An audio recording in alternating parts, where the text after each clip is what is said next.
श्री स्वामी समर्थ. नमस्कार. मी नंदिनी माझ्या यूट्यूब चॅनलवर तुमचं खूप मनापासून स्वागत करत आहे. तुमच्या मनातील सर्व चांगल्या इच्छा स्वामी महाराज पूर्ण करो ही स्वामींच्या चरणी प्रार्थना करते आणि आजच्या नवीन व्हिडिओला सुरुवात करते. तर पहा, उद्या दिनांक आहे 2 सप्टेंबर आणि या दिवशी आलेला आहे सोमवार. तर हा श्रावण महिन्यातील शेवटचा सोमवार आहे आणि याच दिवशी आलेली आहे सोमवती अमावस्या. तर अमावस्या ही प्रत्येक महिन्यामध्ये येते, परंतु प्रत्येक महिन्यामध्ये अमावस्या तिथीचं महत्त्व हे वेगवेगळं असतं. तर ही जी अमावस्या आहे तर ही श्रावणातील शेवटच्या सोमवारी आलेली आहे आणि त्याचबरोबर या दिवशी बैलपोळा देखील आहे आणि या अमावस्येला पिठोरी अमावस्या, दर्श अमावस्या, श्रावणी अमावस्या असंही म्हणतात आणि या दिवशी मातृदिन देखील आलेला आहे. त्यामुळे या दिवसाचं महत्त्व जे आहे तर ते भरपूर प्रमाणामध्ये वाढलेलं आहे. त्याचबरोबर मोठ्या उत्साहात महाराष्ट्रात साजरा केला जाणारा बैलपोळा हा देखील याच दिवशी आलेला आहे.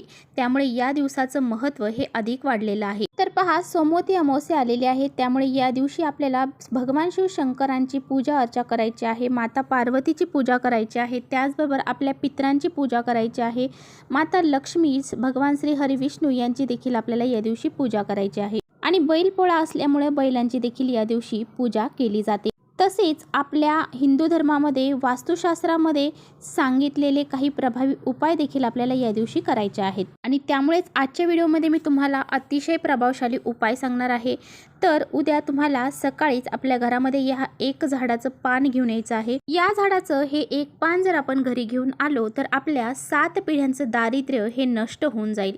आपल्या घरावरती कितीही मोठे संकट अडचणी असतील तर त्यासुद्धा दूर होतील. कितीही कठीण इच्छा असू द्या तुमची, ती देखील तुमची इच्छा 1 दिवसात पूर्ण होईल. असा हा अत्यंत प्रभावशाली उपाय कसा करायचा आहे याबद्दलची संपूर्ण माहिती आजच्या व्हिडिओमध्ये आपण जाणून घेणार आहोत. त्यामुळे तुम्ही कुठे व्हिडिओ स्किप न करता शेवटपर्यंत नक्की बघा, जेणेकरून तुमच्यापर्यंत योग्य ती माहिती पोहोचेल. आपल्या चॅनलवर जर नवीन असाल तर चॅनलला सबस्क्राईब करा आणि असेच माहितीपूर्ण व्हिडिओ पाहण्यासाठी बेल आयकॉनलाही प्रेस करा, म्हणजे मी जेव्हा नवीन व्हिडिओ अपलोड करेन त्याचं नोटिफिकेशन सर्वात अगोदर तुम्हाला भेटेल आणि तुम्ही एकही व्हिडिओ मिस करणार नाही. त्याचबरोबर कमेंट्समध्ये ओम नमः शिवाय लिहायला अजिबात विसरू नका आणि व्हिडिओ तुम्हाला जर आवडला, माहितीपूर्ण वाटला तर आपल्या मित्रपरिवारांसोबत शेअर देखील करा.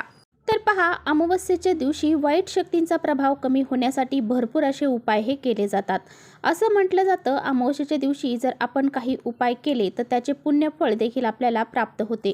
असं म्हटलं जातं की या अमावस्येच्या दिवशी जी काही नकारात्मकता आहे, वाईट शक्ती आहे, इडापिडा आहे, आपल्या मागं लागलेली जी करणीबाधा, नजर दोष यासारखे काही दोष जे आहे, शत्रुबाधा असेल तर ह्या दूर करण्यासाठी अमावस्या हा दिवस अतिशय महत्त्वाचा मानला जातो. आजच्या व्हिडिओमध्ये जो काही उपाय मी तुम्हाला सांगणार आहे तर तो तुम्हाला उद्या सकाळी 12 वाजायच्या आतच करायचा आहे. म्हणजेच तुम्हाला या झाडाचं पान जे काही आहे तर ते तुम्हाला 12 वाजायच्या आतच आपल्या घरात घेऊन यायचं आहे. तर हे पान आपल्या घरामध्ये आपल्याला का आणायचं आहे?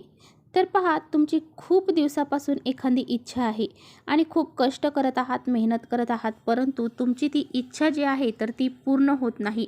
त्यामुळे तुम्हाला जर तुमची इच्छा आहे तर ती पूर्ण करण्यासाठी ह्या झाडाचं पान तुमच्या घरामध्ये घेऊन यायचं आहे. त्याचबरोबर जर तुमच्या घरामध्ये सतत भांडणं होत आहे, नवरा बायकोची भांडणं होत आहे, मुलाची वडिलांची भांडणं होत आहे, आईची मुलाची भांडणं होत आहे किंवा सासू सुनेची भांडणं होत आहे, कुटुंबातील इतर सदस्यांची भांडणं होत आहे, मतभेद आहे, यामुळे तुमच्या घरामध्ये एकोपा राहिला नाही. त्याचबरोबर तुमच्या घरामध्ये पैसा टिकत नसेल, सतत तुम्हाला पैशांच्या अडचणी जाणवत आहेत, एकदा पैसा घरात आला की तो कुठल्या न कुठल्या मार्गाने लगेच बाहेर निघून जातो, भरपूर असं कर्ज तुमच्या डोक्यावरती झालेलं असेल आणि घरामध्ये सुख शांती समृद्धी ही टिकत नसेल, घरामध्ये दारिद्र्य आणि गरिबी असेल तर यासारख्या सर्व समस्या दूर करण्यासाठी, तसेच तुमच्या घरामध्ये जर मुलं असतील तर ही जी अमावस्या आहे तर ती मुलाबाळांसाठी खूप महत्त्वाची असते. तर पिठोरी अमावस्या देखील आहे, तर या दिवशी मुलांसाठी खास करून उपाय केले जातात. स्त्रिया आपल्या मुलांसाठी उपवास पकडत असतात. जर तुमच्या घरामध्ये सुद्धा मुलं असतील तर मुलांना नजरदोष लागत असेल, हट्टीपणा करत असतील, किरकिर करत असतील, मुलांची प्रगती होत नसेल, मुलं हट्टीपणा करत असतील आणि त्यामुळे तुम्हाला हा एक उपाय यासाठी सुद्धा करायचा आहे. त्याचबरोबर तुमचं एखादं महत्त्वाचं काम होत नाही आहे, तुम्ही ते काम करायला गेले की तुम्हाला काही ना काही अडथळे निर्माण होत आहे. तर असं केव्हा होतं, जेव्हा आपल्या कुंडलीतले ग्रहदोष देखील कमकुवत असतील तर आपल्याला ह्या ज्या समस्या आहेत तर त्या जाणवत असतात. आणि म्हणून जर तुम्ही अशा विशिष्ट तिथींवरती काही उपाय केले तर त्याचे फळ हे आपल्याला प्राप्त होते. आणि म्हणूनच तुम्हाला उद्या सकाळी 12 वाजायच्या आत तुमच्या घरामध्ये एक रुईचं पान आणायचं आहे. तर रुई हे सर्वांनाच माहीत आहे, जवळपास प्रत्येकाच्या घराच्या आसपास हे रुईचं झाड हे असू शकतं. तर अशा ह्या एक रुईचं पान, पांढऱ्या रुईचं पान आपल्याला आणायचं आहे. तर ज्या रुईला पांढरे फुलं येतात तर त्या रुईचं एक पान आपल्याला घरी घेऊन यायचं आहे. रुईच्या झाडाला अतिशय महत्त्व दिलं जातं. साक्षात या रुईच्या झाडामध्ये गणपती बाप्पा वास करत असतात. त्याचबरोबर रुईच्या झाडाची फुलं ही महादेवांना अतिशय प्रिय आहेत. जर आपण रुईच्या झाडांची फुलं ही महादेवांना अर्पण केली तर आपल्या सर्व इच्छा ह्या पूर्ण होतात. रुईचं झाड आपल्या घरासमोर असणं हे सुद्धा अतिशय शुभ मानलं जातं. घरातली नकारात्मकता जी आहे तर ती दूर होते. घरातील नकारात्मक शक्तींचा प्रभाव हा कमी होतो किंवा त्या घरावरती कधीही जादूटोणा, तंत्रमंत्र याचा प्रभाव हा पडत नाही. आणि या लोकांवरती नेहमी महालक्ष्मीची कृपा असते. तर एक रुईचं झाडाचं पान आपल्याला आणायचं आहे. ते घरी आणल्यानंतर ते स्वच्छ धुवून काढायचं आहे. त्यानंतर या पानाची तुम्हाला पेस्ट तयार करायची आहे. ते तुम्हाला बारीक करायचं आहे. आता हे पान बारीक केल्यानंतर याचं तुम्हाला थोडासा रस जो आहे तर तो काढायचा आहे. यानंतर तुम्हाला एक दिवा घ्यायचा आहे.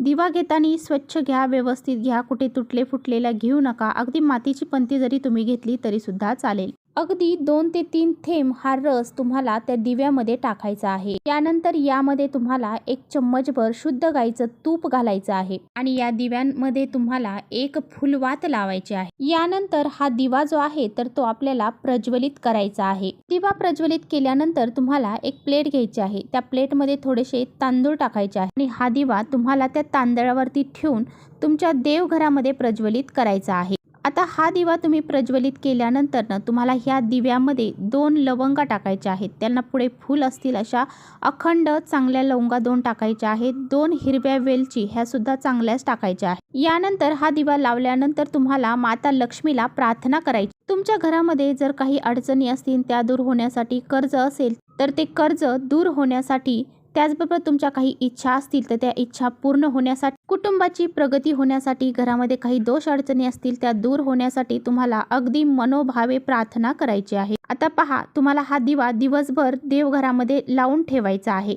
जर शक्य झालं तर तुम्ही हा दिवसभर अखंड दिवा सुद्धा लावून प्रज्वलित करून ठेवू शकता.